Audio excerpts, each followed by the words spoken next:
make sure it's kosher. Lean on me like Bill Withers until you smell the roses. What's happening, fam? LAR movement still moving. Subscriber died trying. You see the thumbnail. I'm gonna walk you through this one, right? So, anxiety isn't a really good reason to quit. So, I'm talking to my lady earlier, and something bothered me, and I was saying how,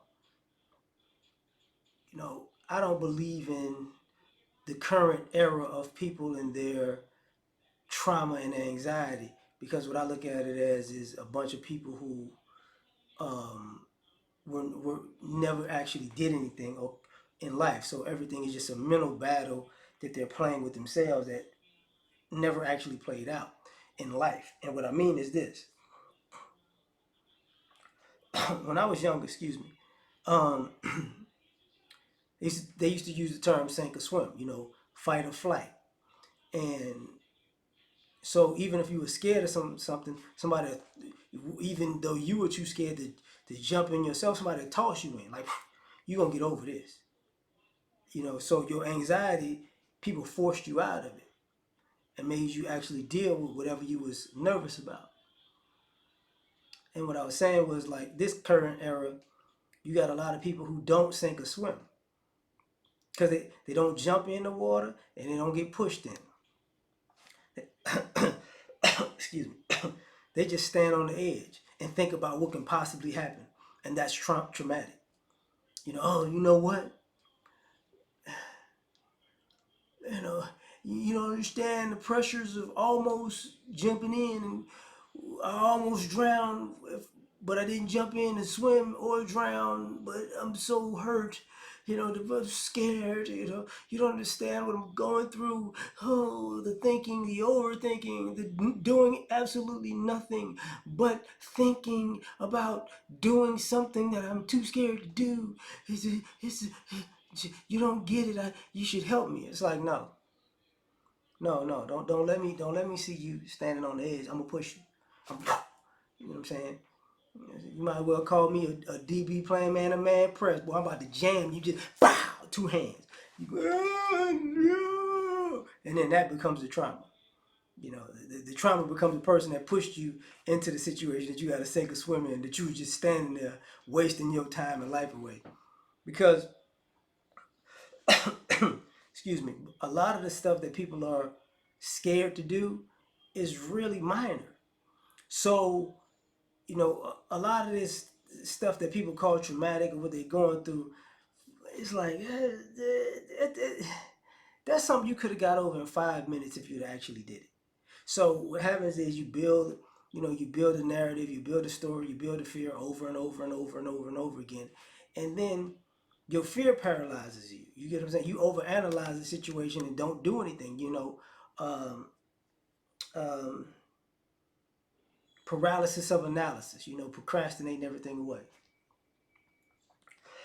And then, and then people are trying to act like they're intelligent from doing this. You don't understand the mental capacity of a person who doesn't really do anything but thinks about everything that they don't do. It's like, look, man, hey, man, look. And then you wonder why people, it used to be, the statement, the rich are getting richer, and the class and the class gaps.